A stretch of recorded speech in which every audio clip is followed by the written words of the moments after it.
on va voir l'étirement pour les ischio-jambiers. Donc cette fois-ci, c'est le muscle qui est en postérieur de la cuisse, donc vraiment qui est très fibreux en arrière de la masse musculaire du quadriceps qu'on vient d'étirer. Donc cette masse musculaire, on va la mettre en tension dans les composantes inverses, puisque sa physiologie c'est le contraire. Donc pour les ischio-jambiers, à droite, on va vouloir planter son talon. Donc je vais me décaler qu'on voit bien mes pieds. On va vouloir planter son talon devant soi. Clac, je plante mon talon devant moi et je vais garder les axes. Toujours le même principe. Normalement, vous n'allez pas voir apparaître ma cuisse ou la fesse de l'autre côté. Normalement, je suis vraiment bien de profil. Et dans cette position, donc j'ai mes deux genoux, mes deux cuisses qui sont alignées.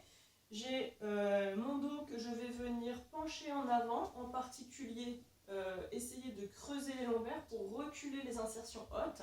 Et je vais essayer de ramener les orteils vers moi. Dans cette position, j'étire également un petit peu le triceps.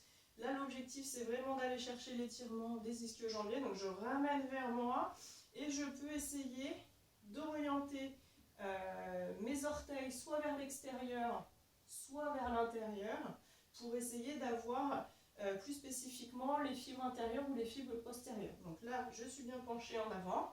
Alors, ça n'a pas l'intérêt de s'écrouler devant. Au contraire, hein, c'est pas génial pour le dos. Au contraire, c'est une des rares fois où on va proposer de légèrement cambrer dans les lombaires, c'est-à-dire de sortir les fesses et de légèrement engager un creux dans le bas du dos.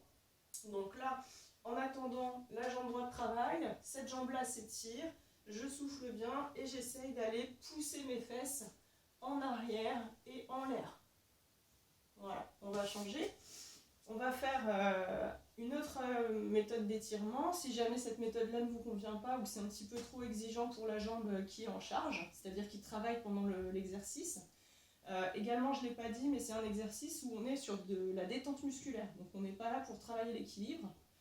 Ça n'engage à rien d'avoir un appui à côté pour stabiliser la position, éviter d'avoir des déséquilibres et vraiment se concentrer sur le relâchement plutôt que d'être parasité par d'autres éléments extérieurs. Alors, on va avoir besoin d'un petit support devant soi. Hop, j'étire cette fois-ci du coup, j'étire la jambe gauche. Donc là, j'ai mis mon pied sur un tabouret et je vais me redresser.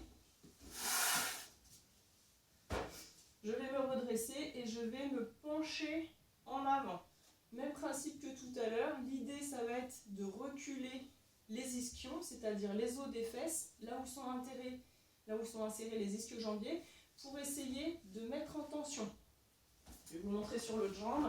Donc là, j'ai ma jambe tendue, mes ischions sont là. Si je veux les étirer davantage, je vais reculer ma fesse et ramener mes orteils. Et là, vous comprenez bien que je vais avoir toute la chaîne en arrière, et en particulier les ischio-jambiers qui vont être mis en tension. Alors, attention au placement. Vous voyez que mon pied, il est vraiment dans l'alignement de ma jambe. Les deux membres inférieurs sont dans l'axe. Et j'essaie de ne pas partir ni en rotation d'un côté, ni en rotation de l'autre. Toujours l'idée de respecter les plans pour les étirements. C'est des muscles qui sont dans l'axe, donc on respecte les axes.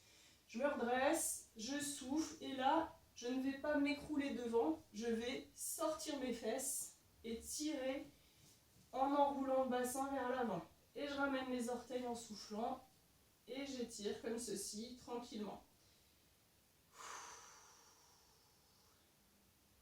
Alors attention, hein, tous les gens qui vont avoir des problèmes de lombalgie, méfiez-vous si vous avez en parallèle une sciatique de ne pas mettre en tension le trajet neurologique de votre lésion sciatique. Voilà, méfiance pour cet étirement. Dans tous les cas, la deuxième solution, je la trouve moins facile à mettre en place. Si vous arrivez à maîtriser la première, je pense qu'elle est idéale et qu'elle permet déjà d'avoir une efficacité qui est non négligeable. Voilà, pensez toujours à bien boire pour faire les étirements et à avoir fait une activité au préalable pour que votre muscle ne soit pas complètement froid au moment de la mise en tension. Voilà.